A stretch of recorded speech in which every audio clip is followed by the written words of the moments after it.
Génesis capítulo 47. Está por terminar esta historia de José en Egipto. Ustedes recordarán que fue vendido a Egipto. Estando allí en Egipto, él halla gracia delante del faraón después de una serie de situaciones adversas en su vida, estando en la cárcel, injuriado y todo eso. Él halla gracia delante del faraón y llega a ser el gobernador, el segundo del faraón. Esto hace posible que él pudiera gobernar por ese tiempo y con sabiduría pudiera llevar a cabo o sacar adelante no solo a Egipto, sino a todas las naciones que están alrededor, de 7 años de hambre. Después de 7 años, ustedes recordarán que entonces viene de abundancia, vienen 7 años de bendición y de prosperidad, de carencia.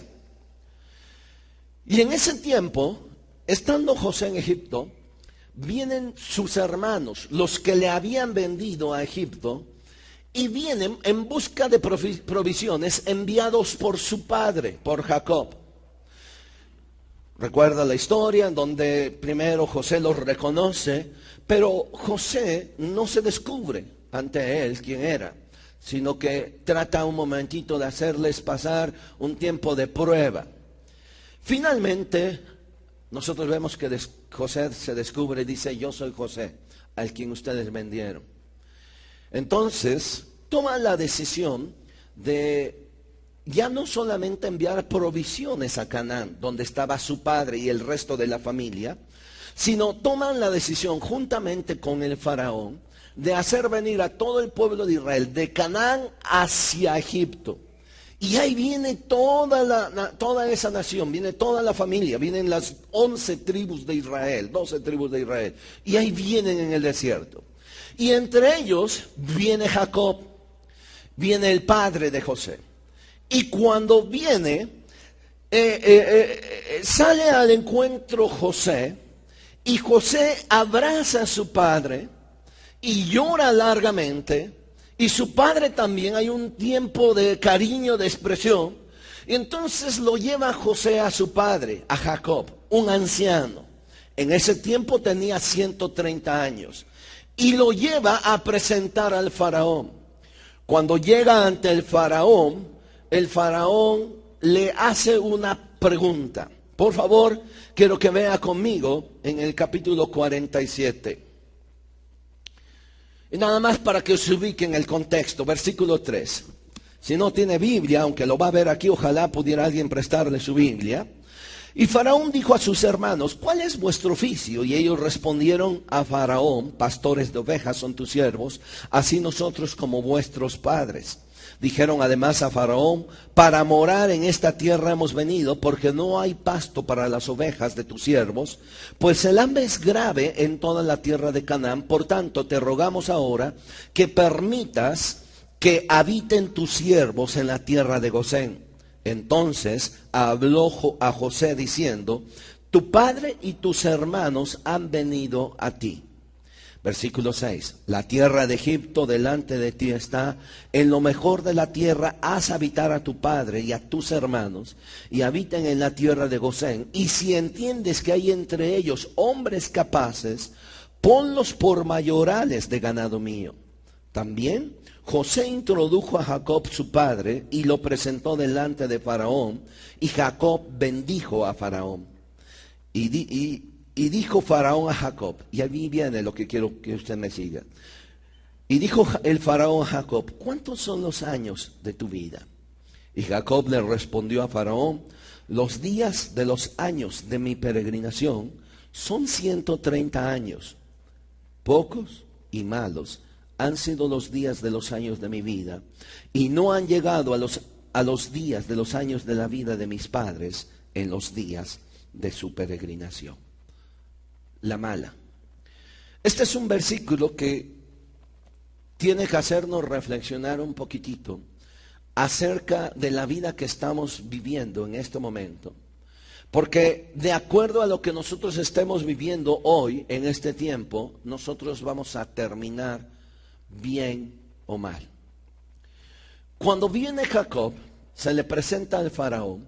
El faraón, algo extrañado, ve a este hombre, a un anciano, y le pregunta cuántos años tenía. Ahora, ¿por qué razón? No era por intriga, sino más que nada por admiración. En aquellos tiempos, especialmente los faraones, morían jóvenes. Eran pocos los faraones que tenían una longevidad, que pasaban los 50 años. En realidad, muchos de los faraones morían ya sea por enfermedad o morían asesinados siendo jóvenes. Así que cuando el faraón tiene frente a él a un hombre que por su apariencia lo ve anciano, le hace una pregunta esperando una respuesta quizás más seca. ¿Cuántos años tienes? Y encontramos la respuesta de Jacob, una respuesta muy lastimosa. En primer lugar, le dice que él tenía 130 años. Él cuenta la edad cronológica que él tenía. Él cuenta la edad física, sus años cronológicos. Y les dice, yo tengo 130 años. Ahora, quiero que observe por favor bien esto. Cuando el faraón ve a este hombre y él le dice, yo tengo 130 años, el faraón está asombrado de ver a un hombre que vino desde una tierra lejana caminando y ahora lo tiene frente a él de pie. No solo de pie, sino que nosotros encontramos en esta historia que cuando entra Jacob, Jacob bendice al faraón, y cuando sale de la presencia del faraón, Jacob también lo vuelve a bendecir. Y esto es sumamente extraño, porque los faraones eran considerados personajes divinos. Así que ellos eran los que bendecían, no los que recibían bendición. Pero hoy estaba delante de un hombre que él consideraba alguien muy especial. El tenerlo allí por lo que representaba la edad que ni él ni quizás sus antepasados pudieron haber vivido, y ahora él permite que ese hombre le bendiga. Sin embargo, lo que él expresa en primer lugar son dos cosas. Los años de mi vida son 130 años, pero en primer lugar han sido pocos. Ahora, vemos nosotros en primer lugar una decepción de Jacob. 130 años se le hacían pocos. Ahora, ¿por qué razón? Se le hacían pocos porque en relación a sus padres, como él los dice, mis padres vivieron más, mis antepasados. Un Matusalén que vivió 969 años. Otros hombres que llegaron a vivir 500, 600, 700, 800. Así que cuando él voltea y ve toda esa serie de personas que vivieron tanto tiempo, él se ve a sí mismo como una persona media frustrada por no haber vivido lo mismo que los demás. Por eso para él en ese momento se le hacían pocos. Sin embargo, lo terrible está en la siguiente expresión. No solo son pocos, 130 años, son malos. Llegar a cierta edad de nuestra vida y que no estemos satisfechos no solamente con los años que hemos vivido, sino con la calidad de vida que hemos vivido, realmente es llegar a una vida de fastidio. Imagínense por favor por un momento la vida de Jacob. 130 años. Y aunque él compara que a lo mejor hubiera querido vivir más años como sus demás antepasados, ¿de qué le hubiera servido vivir 330 años, 400, 500 años? ¿De qué le hubiera servido si cuando tenía 130 años sus días eran un fastidio? ¿De qué le hubiera servido vivir más a Faraón si teniendo esos años, 130 años, a él le resultaban malos, fastidiosos? Usted y yo tenemos que empezar a hacer un análisis de la vida que nosotros estamos llevando. Usted y yo tenemos que empezar a ver qué calidad de vida estamos viviendo, porque al final del camino, cuando nosotros volteemos y estemos en la presencia del Señor, o estemos a punto de entrar a la presencia del Señor, nosotros vamos a voltear hacia atrás y no solo vamos a contar los años que vivimos, sino la calidad de vida que a nosotros hayamos tenido que vivir. Un hombre que llega a los 130 años de edad, fastidiado, cansado, es un hombre que nos tiene que enseñar mucho de por qué o cómo llegó a ese momento de su vida. Un hombre que le conocemos como el padre de Israel. Jacob, fue su nombre cambiado por Israel. El patriarca, pero terminar hastiado, terminar harto. Es algo que nosotros tenemos que pararnos hoy en esta mediodía y decir, ¿qué estoy haciendo? O en otras palabras, ¿qué hizo Jacob para llegar a ese hastío? ¿Y qué estoy haciendo yo para que yo pueda llegar a ese hastío? Un escritor francés, Paul Brulat, dice lo siguiente: basta un instante para hacer un héroe, pero se necesita una vida entera para ser un hombre de bien. Basta un instante para ser un héroe,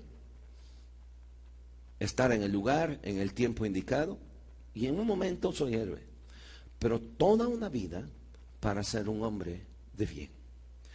¿Qué hizo Jacob en 130 años para arruinar su vida? ¿Qué hizo Jacob en 130 años para terminar como terminó allí? Pocos y malos. Por favor, quiero que vea esto. Jacob frente tiene a un hombre que está con el ojo cuadrado, admirando un anciano. Y quizás el faraón dentro de sí, tratando de pensar cómo me gustaría llegar a la edad de este hombre.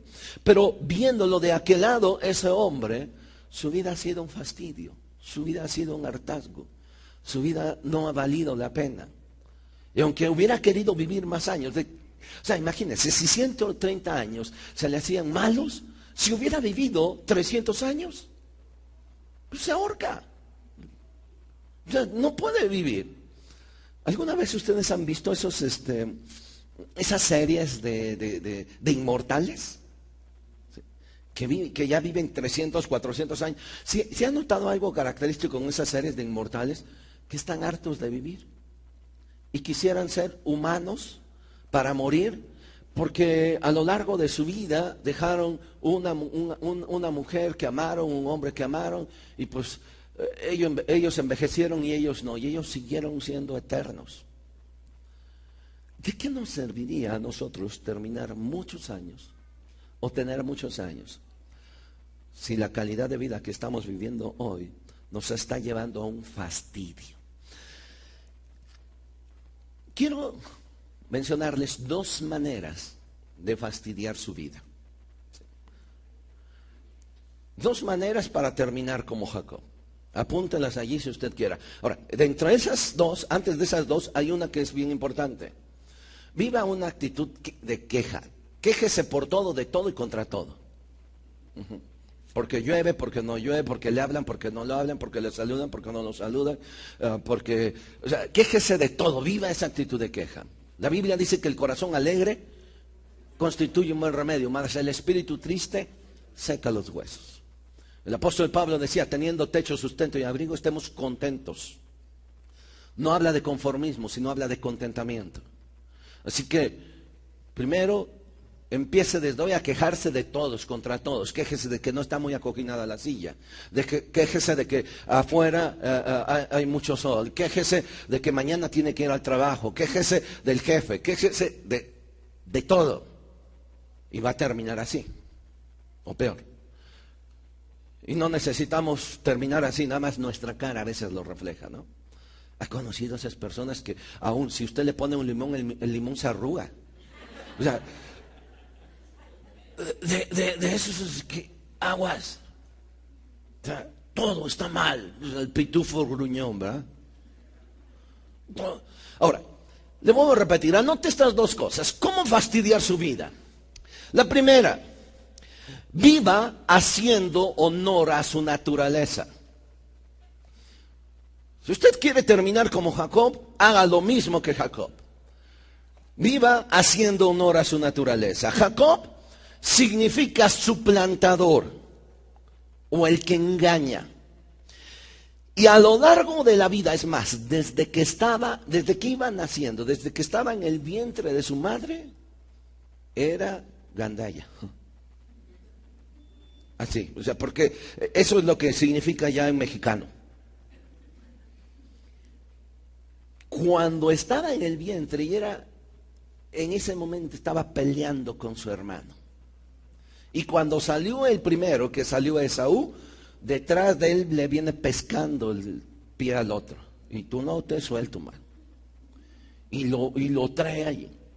Y de allí viene a hacer honor a su nombre, suplantando, engañando, siendo ventajoso, siendo manipulador, siendo embustero, siendo astuto. Y en cada circunstancia que nosotros vemos a Jacob, lo vamos a ver haciendo eso. Engañando a su hermano, siendo ventajoso, viendo que su hermano tiene hambre, él le dice, te doy de comer lentejas y tú me das primogenitura. Y le cambia. Engañando a su mismo padre. Burlándose de su padre, porque su padre no veía, estaba ya anciano. Se disfraza, usurpa un lugar, usurpa una posición que no le correspondía. Y en ese momento se para frente a su padre y tiene todo el cinismo de que aunque su padre le dice, mira, yo oigo la voz de Jacob y no de Esaú, pues me cambió la voz, papá, pero soy yo. O sea, tiene el cinismo de aún enfrente de seguir viviendo engañando. No solo eso, se casa con una mujer allá en Madián. Y después de muchos años, engaña a su suegro también. O sea, Dios haya gracia delante de su suegro. Y también haya gracia delante de Dios. Y Dios bendice a Labán por la presencia de Jacob. Pero eso mismo saca ventaja Jacob. Y en cada momento nosotros vemos a Jacob engañando. En los momentos más interesantes de la vida de Jacob, lo vemos suplantando, sacando ventaja, siendo embustero. Quiere empezar a arruinar su vida y quiere empezar a fastidiarla, hagan honor a su naturaleza. Usted quizás no se llame Jacob, pero tiene una naturaleza como yo. Tenemos una naturaleza que es de continuo hacer el mal. Vivamos haciendo honor a esa naturaleza. Vivamos haciendo honor a nuestra naturaleza. Bueno, por naturaleza somos ventajosos, por naturaleza somos suplantadores, por naturaleza queremos engañar, siempre queremos encontrar lo mejor. Siempre queremos sobresalir, siempre queremos estar arriba no importa. Si quieren terminar como Jacob, haga honor, viva como sus instintos le dicen que viva. Viva como su corazón le dice que viva. Porque de repente alguien dice, no, la Biblia dice que el corazón es engañoso. Usted y yo no podemos confiar en nuestro corazón tampoco. Así que no es su buena corazonada. No hay nada bueno en el hombre, en el ser humano, sino Dios en nosotros es la esperanza de gloria. Pero si usted y yo vivimos haciendo caso a nuestra naturaleza, a mis deseos, a lo que yo quiero, a lo que me place, a darle rienda suelta a lo que yo quiero, voy a terminar como Jacob. Y en cada circunstancia vemos así a Jacob, engañando, siendo ventajoso, siendo astuto, usando algunas tretas para hacer que las ovejas de él salieran allí diferentes a las de su suegro. Usando algo, siempre tratando de hacer algo mejor, no importando a los demás. La segunda manera de cómo fastidiar su vida, finque su vida espiritual en encuentros. Y déjeme explicarle a qué me refiero. Cuando Jacob sale, después de engañar a su padre y robar la bendición de la primogenitura, él sale huyendo, porque su hermano dice, el día que muera mi padre lo voy a matar. Y cuando él sale huyendo, dice la Biblia que llega a un cierto lugar llamado Betel. Y allí cansado se acuesta y se duerme. Y en ese lugar tiene un encuentro con Dios. Y en ese encuentro sucede algo extraordinario. Él tiene un sueño donde ve una escalera que ve ángeles que suben y que bajan. Hasta ángeles ve Jacob.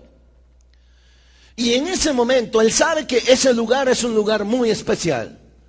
Así que entonces él le hace, entre comillas, Génesis capítulo 28, una promesa a Dios.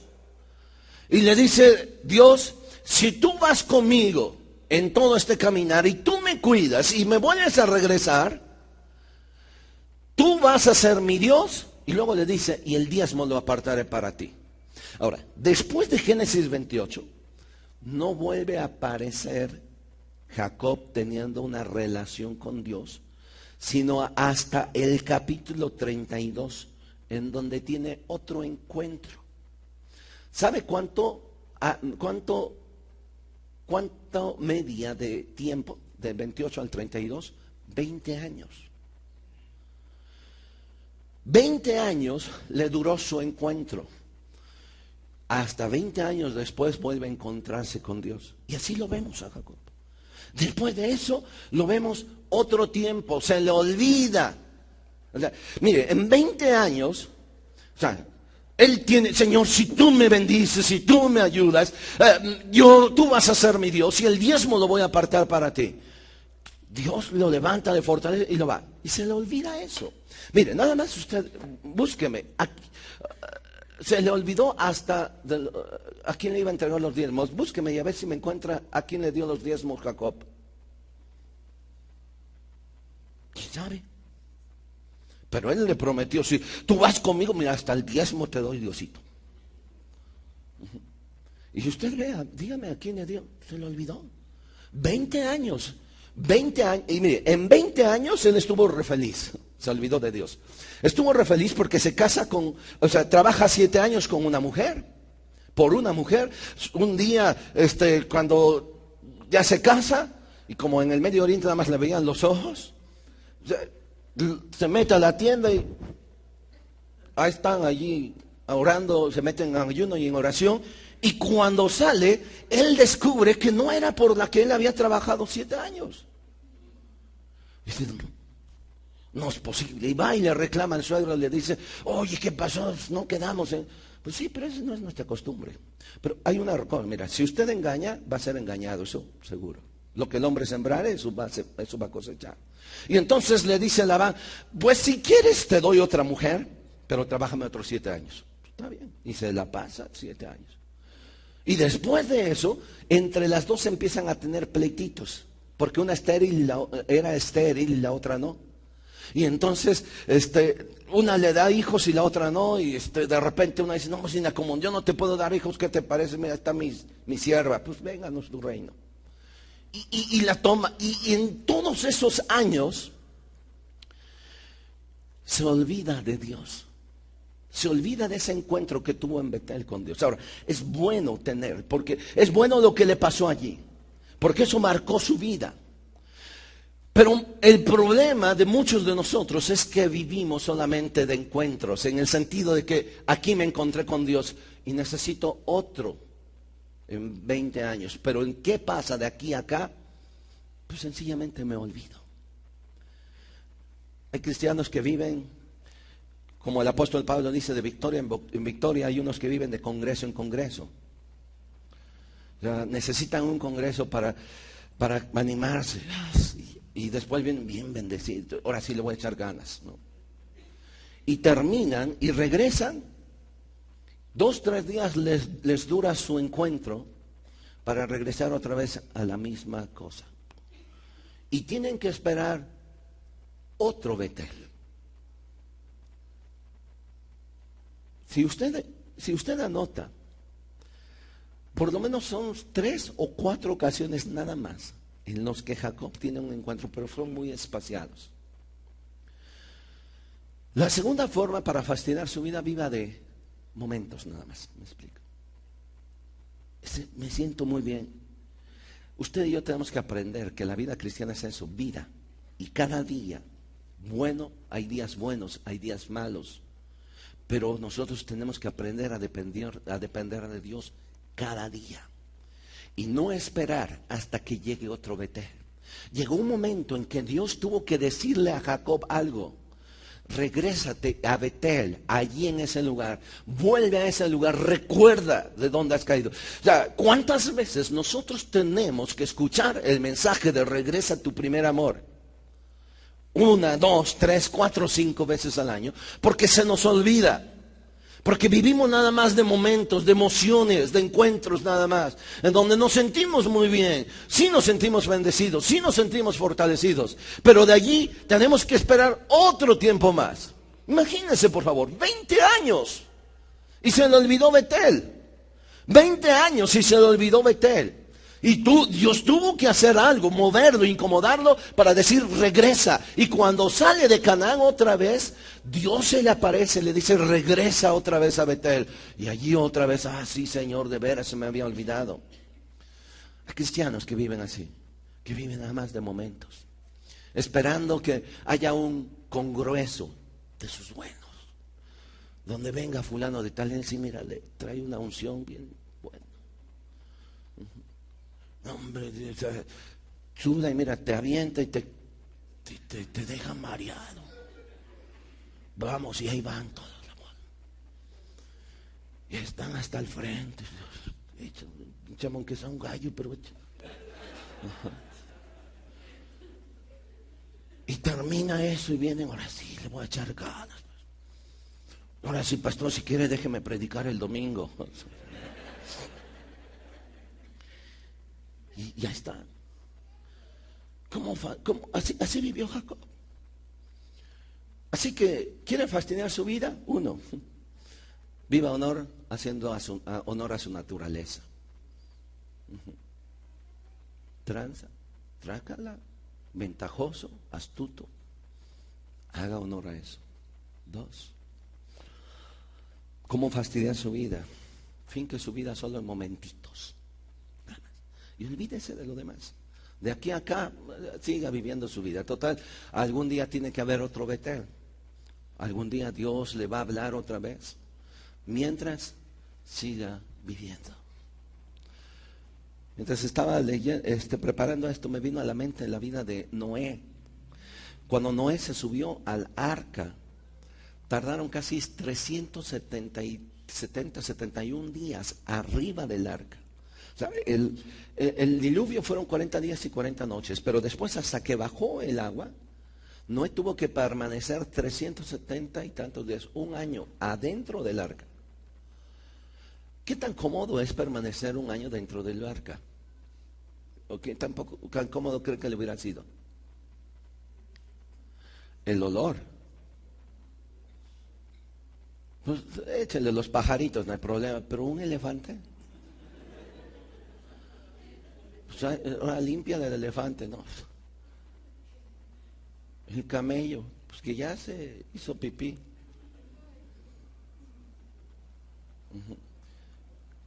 Ruidos, mañana, tarde y noche. ¿Podría haber dormido bien? Decir, ahora sí vamos a dormir. No. Y sin embargo permaneció allí en el arca más de 1 año. Pero cuando bajó a tierra firme. Y a veces Dios nos mete en esas arcas, ¿no?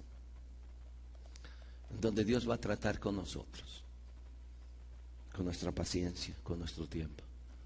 Y allí es donde usted y yo tenemos que aprendernos a aferrar de la gracia de Dios. La mala, Jacob. La buena, vamos rápido, Salmo 90. Este es otro personaje. Su nombre es Moisés. los salmos no fueron escritos todos por David. Entre uno de ellos fue escrito por Moisés, el Salmo 90.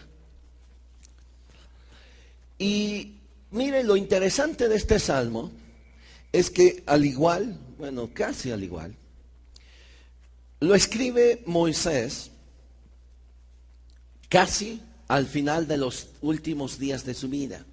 Moisés solo vive 120 años, no vive 130.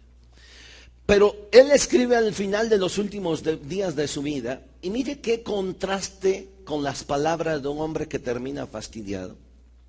Qué contraste con un hombre que por 40 años había caminado por el desierto, 40 años, soportando a un pueblo rebelde, quejoso, terrible, y caminando por ese desierto.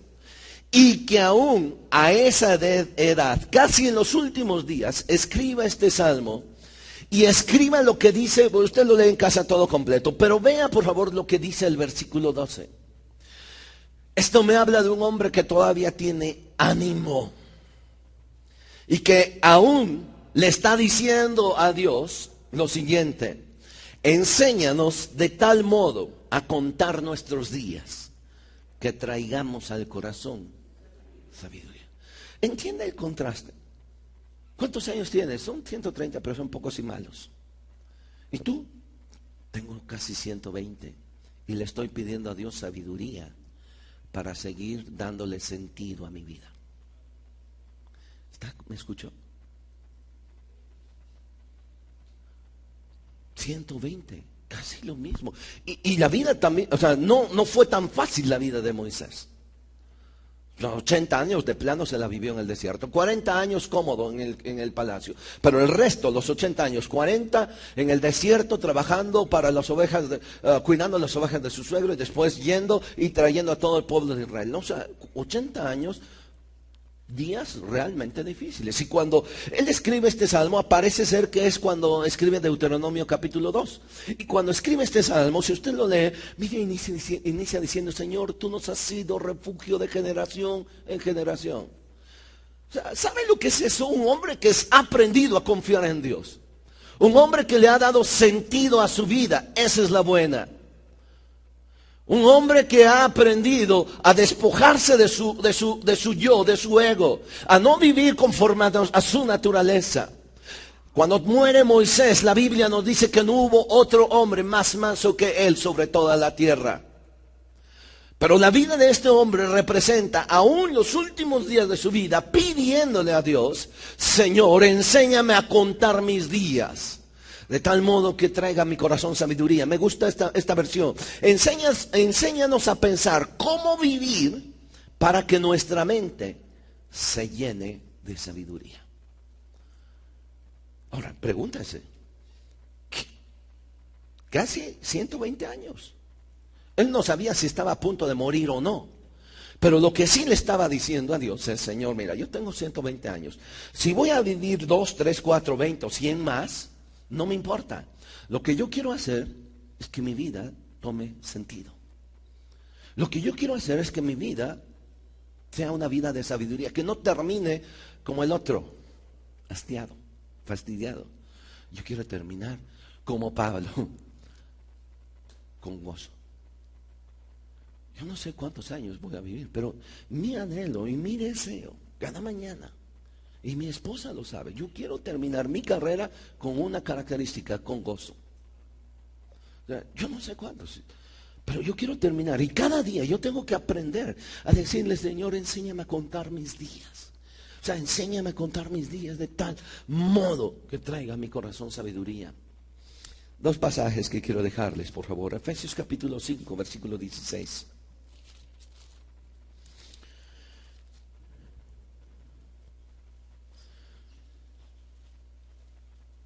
Aprovechando bien el tiempo, porque los días son malos. Aprovechando bien el tiempo, porque los días son malos. Ahora, la misma palabra aprovechar se traduce en Colosenses como redimir. Si usted ve Colosenses capítulo 4, por favor, versículo 5. Pablo usa la misma palabra y dice lo siguiente: andad sabiamente para con los de afuera, y luego dice ¿cómo? Redimiendo el tiempo. Ambas palabras son palabras de uso común en aquellos tiempos que se utilizaban en el mercado. Cuando una persona iba a comprar algo, y lo hacemos hoy en día, lo que tenía que hacer es tener sumo cuidado de lo que iba a comprar, de tal manera que la compra tendría que valer la pena, así que tenía que ver si está mayugada la piña o esto o lo otro. Es la palabra que se usa en el mercado, es la palabra que se usa para redimir o aprovechar. Y lo que nos está diciendo, mira, aprovecha o vive de una manera tal que vayas haciendo que cada minuto, que cada momento, o sea, no lo malgastes, no lo eches a perder. Usted cuando va al supermercado, a menos que me equivoque, no es de las personas que nada más pasa con su carrito y va, agarra y los va echando. Ni va con la fruta y toma una bolsa y la echa, sino que la mueve si está mayugada. Eso es lo que significa redimir, aprovechar. Cálela. Solo meta a su vida lo que valga la pena. Lo que no lo ponga en su carrito. Solo meta en su carrito de la vida lo que valga la pena. Lo que no, tírelo. Y mire, muchos de nosotros vivimos en el supermercado de la vida metiendo todas las tonterías que escuchamos de la gente. Todo lo que nos están diciendo. Y dentro de nuestro carrito llegamos hasta hastiados de habladurías que hablaron de mí, dijeron esto, se burlaron, se rieron, me humillaron. Y usted trae su carrito con una bola de porquerías ahí adentro. ¿Vale la pena estar empujando ese carrito con tantas cosas? No. Haga de cuenta que la vida es como ese supermercado. Entonces, usted tiene su carrito y no hay manera de regresar. Así que sea lo suficientemente cuidadoso de ver qué es lo que va a meter en su carrito, si vale la pena. Si no, sáquelo. Si hay cosas que usted ha oído, le han dicho o le han hecho y no vale la pena meterlo allí, usted se está fastidiando la vida si las ha metido allí. Sea sabio en elegir los momentos, sea sabio. Tenemos 24 horas, de las cuales 8 horas dormimos, 8 trabajamos, 8 estamos en casa, lo que usted quiera. O sea, ¿cómo está redimiendo? ¿Qué es lo que usted está oyendo? ¿Qué es lo que usted está metiendo en su carrito? Porque al final del camino usted se va a formar en la misma caja y usted va a pagar el precio de todo lo que metió allí. ¿Me está entendiendo? Y de todo lo que usted haya metido, usted será el culpable. Nadie se lo metió. O sea, que le quede claro, nadie le dijo, es que aquí me metieron, me dijeron. No, usted decidió meter eso ahí. Usted decidió escuchar esas palabras. Usted decidió hacer las suyas. Usted decidió vivir así. Nadie le está obligando. Por eso Pablo nos está diciendo, andad sabiamente con los de afuera, redimiendo el tiempo. Sé muy cuidadoso con ver qué es lo que tú estás metiendo en tu carrito. Descubrieron un reloj de sol en Egipto con una inscripción que hablaba de la realidad, pero curiosa. Y este reloj decía, registro el tiempo solo cuando no hay nubes. Es la realidad. El reloj del sol, si había una nube, no sabían ni qué hora era. Tenía que estar completamente libres de nubes para que el reloj pudiera marcar qué hora se estaba viviendo. ¿Qué le parece si lo mismo usted empieza a hacer en su vida? Despeje todas esas nubes que usted mismo ha permitido en su vida en este año para que registre calidad de tiempo. 3, una promesa. La mala, Jacob; la buena, Moisés. La promesa, Job. Vamos rápido, por favor, al libro de Job. Usted conoce la historia de Job. Un hombre que Le fue ahora sí, diga, la verdad, como en feria. Y cuando él está enfermo, solo, arrinconado por allá, vienen unos amigos y empiezan a dar cada uno de ellos su perspectiva, su consejo de por qué estaba Job así. Pero uno de ellos, Elifaz, aunque le mete por allí algunas cosas como para tirarle a Job, le dice a Job algo así como una promesa, como una palabra de ánimo en medio de todo. Si usted va a Job capítulo 5, por favor, versículo 18. Dice, ¿por qué? El versículo 18, porque Él es quien hace la llaga y Él la vendará. Él hiere y sus manos curan. 19. En 6 tribulaciones te librará y en la 7ª no te tocará el mal. En el hambre te salvará de la muerte y del poder de la espada en la guerra. Del azote de la lengua serás encubierto. No temas la destrucción cuando viniere. De la destrucción y del hambre te reirás y no temerás de las fieras del campo. Ahora, vea por favor lo que le está diciendo. Está mal Job. Pero en ese momento, su amigo Elifaz le empieza a dar como una palabra de ánimo. Dios te va a bendecir, Dios te va a bendecir. Y en eso está cuando en el versículo 23 le dice, pero aún con las piedras del campo tendrás tu pacto y las piedras del campo estarán en paz contigo. Sabrás que hay paz en tu tienda, visitarás tu morada y nada te faltará. Asimismo echarás de ver que tu descendencia es mucha y tu prole como la hierba de la tierra. Ahora, no es la hija de aquel, cuando habla de la prole, ¿no? O sea, es Elifaz. Ahora, vean lo que dice en el versículo 26. Vendrás en la vejez a la sepultura como la gavilla de trigo que se recoge a su tiempo. Lo que le está diciendo Elifaz es una promesa y le está diciendo, llegarás al sepulcro anciano pero vigoroso. Como las gavillas que se recogen a tiempo. Esa es la frase que está diciendo. Tú vas a llegar al sepulcro anciano. Y eso todos vamos a llegar así. El problema es cómo llegamos. Vigorosos. Esa es la promesa que Dios le da. Alguien que yo he admirado y de veras algunos de los que están aquí lo saben. Aquí está doña Esperanza. Tiene 92, 93 años. 93. Mire, domingo a domingo está aquí. Algunos que tienen 20 años no se pueden levantar los domingos. Creo que en este año hubo una carrera aquí también. Hizo que la trajeran de su casa para acá, no en coche, sino en su silla, de allá para acá.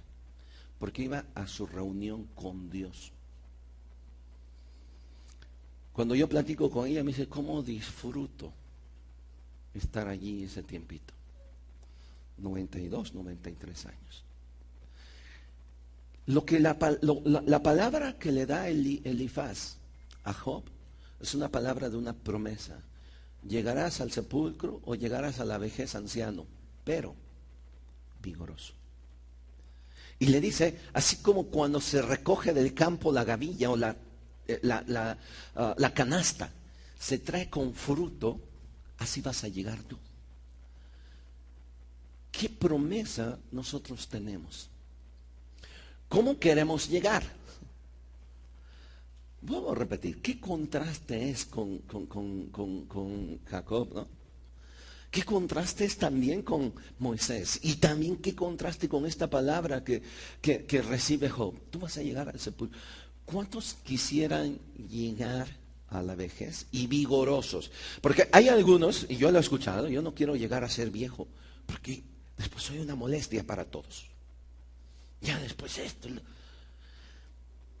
Todos vamos a llegar a la vejez. La diferencia es cómo pretendemos llegar o cómo queremos llegar. ¿Cuánto les gustaría llegar vigorosos? Yo sé que los chavos ahorita dicen, me faltan muchos años. Pues mira, en 5 años de repente tú ya das el viejazo. Sí, algunos que se sienten tan chavos, nomás se casan y nos ponemos panzones. Yo recuerdo en una ocasión en la casa, no había llaves y yo me trepaba, pum, pum, pum. Y en una ocasión no había llaves. Dígame, pues, no te preocupes. Cuando estaba a media barda, toda la panza. ¿Qué te pasó? No, pues nada, ¿qué le echaron aquí?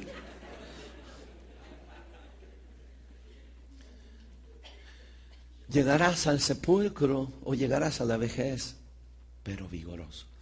Imagínense qué tan vigoroso llegó Moisés a los 120 años, que él tuvo que subir la montaña, el monte Nebo, uno de los más altos, y desde allá ver toda la tierra prometida. Otros subir las escaleras ya nos cuesta trabajo. Si subo ya no bajo, ¿no? De su casa, pues, ay Dios, no sé por qué me cambié esta casa con escaleras. Una promesa. Mire, Salmo 39, versículo 4.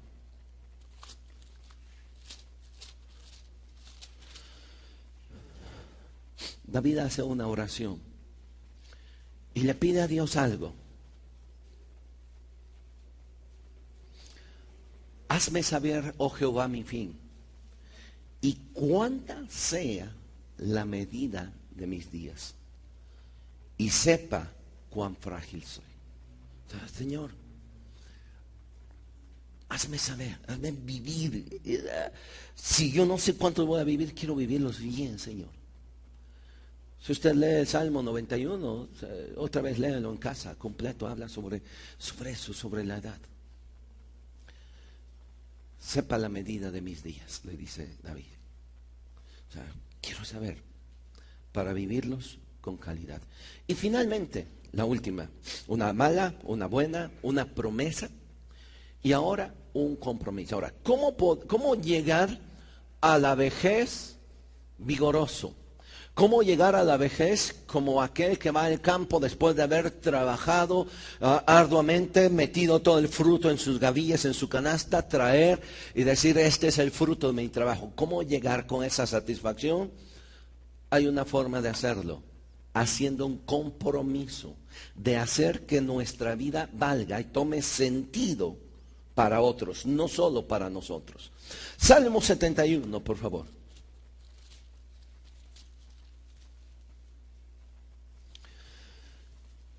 Salmo 71. Ahora, si usted nada más me dice, ¿cómo es el titulito que usted tiene en el Salmo 71 arribita? ¿Oración de quién? De un anciano. Ahora, ¿sabe cuál es la oración de un anciano? No, Señor, ya quítame la vida, ya no sirvo para nada, ya esto. ¿Cuál es la oración? Vea lo que dice en el versículo 17. Oh Dios, tú me enseñaste desde mi juventud y hasta ahora he manifestado tus maravillas. Aún en la vejez y en las canas, oh Dios, no me desampares hasta que anuncie tu poder a la posteridad y tu potencia a los que han de venir. La oración de un anciano no es ya quiero descansar. La oración de un anciano que quiere terminar vigoroso los últimos días de su vida es: dame poder. O sea, aunque tenga canas y sea viejo, yo quiero anunciar tu poder a la generación que viene. Y no solo a la generación que viene, a los que aún no han nacido. Se lo voy a leer en otra versión. Dice, tú, oh Dios, me enseñaste desde mi juventud, y aún hoy anuncio todos tus prodigios. Aún cuando yo sea anciano y peine canas, no me abandones, oh Dios, hasta que anuncie tu poder a las generaciones venideras y dé a conocer tus proezas a los que aún no han nacido. ¿Cómo terminar bien? ¿Cómo terminar vigorosos, haciendo un compromiso con Dios y haciendo que nuestra vida cobre sentido para otros. O sea, a veces nosotros somos tan egoístas, vivimos centrados en nosotros. Yo, no puedo, no esto, no lo otro. O sea, este anciano, por eso les dije, es la oración de un anciano. Aun cuando yo tenga canas, Señor, dame la oportunidad de ser una persona de influencia para otros. Aun cuando yo sea canas, dame la oportunidad de impactar a estos niños, a esta generación, aún a los que no han nacido. Pero nosotros de repente vivimos nada más para nosotros, centrándonos en nosotros. Nuestra vida toma realmente sentido cuando nosotros empezamos a dar. Alguien dijo que el rico no es el que tiene más, sino el que sabe dar. No es el que sabe acumular, sino aquel que sabe ser generoso, el que sabe brindar. Así que cuando nosotros entendemos que Dios nos dejó aquí con un propósito, no para nosotros, sino para ser personas de influencia, para impactar la vida de otros, no importa qué tan grandes, qué tan jóvenes seamos. Si usted y yo queremos terminar los últimos días de nuestra vida con nuestras gavillas de bendición, necesitamos tomar un compromiso. ¿Cuál? Impactar. Sea persona de influencia. Chavos que están aquí, o sea, no esperes hasta que llegues anciano. Aprovecha este tiempo. Los que aún tienen vida, o sea, la edad que tengas, aprende a influenciar, a ser persona de influencia positiva. Mire, o sea, hay dos personas que nosotros no elegimos. La primera es que nosotros, seguramente ustedes tienen admiradores, no elegimos los que nos admiran. Pero las otras que no elegimos son los enemigos. Usted no los eligió. Ellos decidieron ser nuestros enemigos. Pero sí podemos decidir hacer algo. Yo sí puedo decidir ser influencia en los demás. Hacer que mi vida tome sentido para otros. Viene un año de retos, viene un año de compromisos, viene un año de visión. ¿Qué le parece si empieza a despojarse de su entornito? Usted y usted y usted. Usted y Dios, sociedad anónima nada más. ¿Qué le parece si este año dice, Señor, yo quiero empezar a hacer que mi vida tome sentido para otros? Mire, hay una gran bendición. Los jóvenes que han estado saliendo al asilo y que van a... O sea, cuando tú te sientas y escuchas o hablas a otra persona, impactas la vida de otro, te das cuenta que tus problemas, mira, sí son chiquitos. Pero mientras tú nada más estés viviendo en tu entorno, tus problemas son grandototes, nadie te quiere, pobrecito de ti. Pero cuando sales y tu vida empieza a impactar a otros, te das cuenta de cuán bendecido eres. Vamos a ponernos en pie, por favor. Y una mala, una buena, una promesa y un compromiso.